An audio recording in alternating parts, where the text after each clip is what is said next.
इस खबर के प्रायोजक हैं दास ह्युंडई, आबुलेन मेर। नमस्कार दोस्तों, मैं हूं पुष्पेंद्र शर्मा। चलिए आज आपको लेके चलते हैं देश की राजनीति के उस चुनावी रण में जहां 4 अहम राज्यों पश्चिमी बंगाल, असम, तमिलनाडु और केरल में होने वाले विधानसभा चुनाव न सिर्फ सत्ता का फैसला करेंगे बल्कि आने वाले समय में देश की राजनीति की दिशा भी तय कर सकते हैं।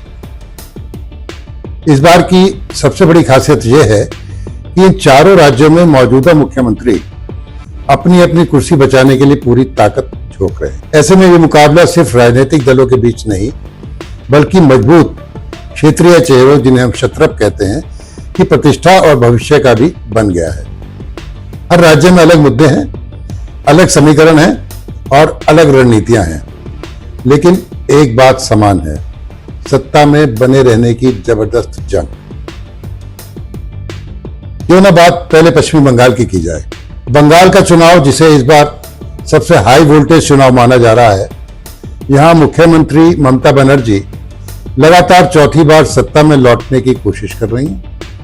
ममता बनर्जी की सबसे बड़ी ताकत उनका जमीनी संगठन, आम जनता से सीधा जुड़ाव और उनकी सादगी, खासकर महिलाओं, ग्रामीण वोटरों और गरीब तबकों के बीच उनकी योजनाओं का गहरा असर देखने को मिलता है।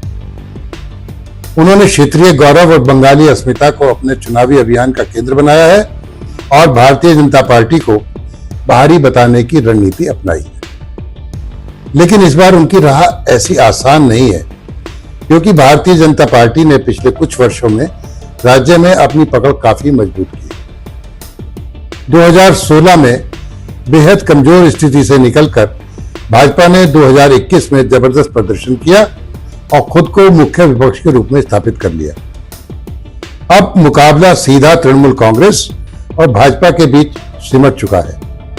कांग्रेस और वाम दल इस दौड़ में काफी पीछे नजर आते हैं। ऐसे में सबसे बड़ा सवाल यही है कि क्या ममता बनर्जी एक बार फिर अपनी पकड़ बनाए रखेंगी या भाजपा इस बार सत्ता का किला फतेह कर इतिहास रच देगी। चलिए चलते हैं पड़ोस असम में, जहां चुनाव मुख्यमंत्री हिमंत बिस्वा शर्मा के कामकाज पर एक तरह का जनमत संग्रह माना जा रहा है।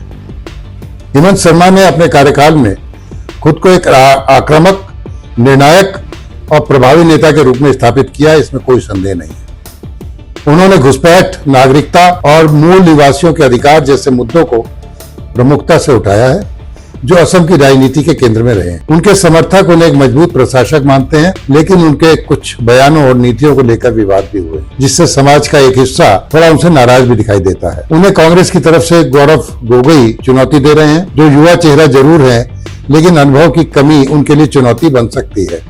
हालांकि उन्होंने हाल ही में एक गठबंधन कर लिया है, तो माना जा रहा है कि कुछ चुनाव में रोमांच बढ़ गया है। इसके अलावा 2023 के परिसीमन के बाद यह पहला चुनाव है जिससे सीटों और समीकरणों में बदलाव देखने को मिल सकता है। ऐसे में असम का चुनाव भी बेहद दिलचस्प हो गया है और ये देखना महत्वपूर्ण होगा कि क्या हेमंत बिस्वा शर्मा लगातार दूसरी बार सत्ता में वापसी करेंगे या कांग्रेस कोई बड़ा उलटफेर कर पाएगी। चलते हैं दक्षिण भारत में, जहां के सबसे अहम राज्यों में एक तमिलनाडु है, जहां सत्ता में एम.के. स्टालिन है। पिछली बार स्टालिन ने शानदार जीत के साथ सत्ता में वापसी की थी और उन्हें राज्य का एक मजबूत और प्रभावी नेता माना जाता है। हालांकि इस बार वहां पर चुनौतियां उनके लिए भी कम नहीं है, खासतौर पर अभिनेता से नेता बने विजय। उनकी सरकार ने कई जन कल्याणकारी योजनाएं लागू की हैं, लेकिन इस बार जो चुनौतियां हैं उसमें सरकार पर भ्रष्टाचार के आरोप लगे हैं। कुछ विधायकों के खिलाफ जनता में नाराजगी देखी जा रही है। दूसरी ओर अन्ना द्रमुक और अन्य विपक्षी दलों ने गठबंधन बनाकर मुकाबले को और कड़ा बना दिया है। इसके अलावा नए राजनीतिक चेहरे भी मैदान में उतर चुके हैं, जिससे चुनाव और दिलचस्प हो गया है। इस बार तमिलनाडु में सीधी टक्कर होने के आसार हैं और नतीजे किसके पक्ष में जाएंगे ये कहना फिलहाल मुश्किल है। अब चलते हैं केरल की तरफ, जहां राजनीति हमेशा अलग तरह की रही है। यहाँ मुख्यमंत्री पिनराई विजयन के नेतृत्व में वाम मोर्चा तीसरी बार सत्ता में आने की कोशिश कर रहा है।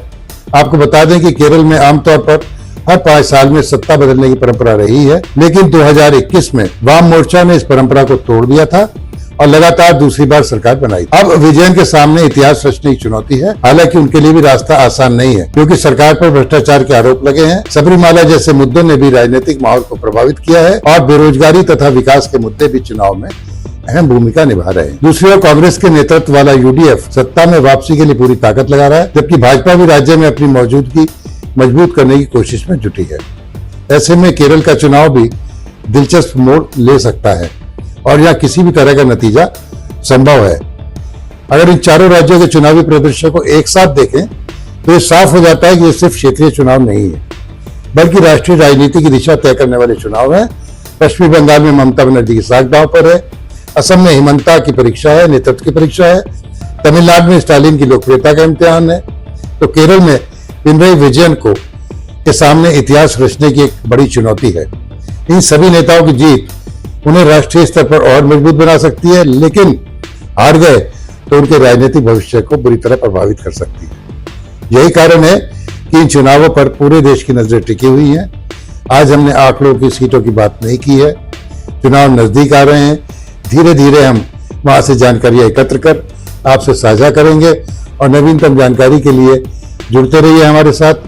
अगर अभी तक हमारे चैनल को सब्सक्राइब नहीं किया है तो कृपया सब्सक्राइब करें, लाइक करें, अपने मित्रों से, अपने परिचितों से इसे शेयर करेंगे। मिलेंगे एक नए वीडियो के साथ, तब तक के लिए नमस्कार, धन्यवाद।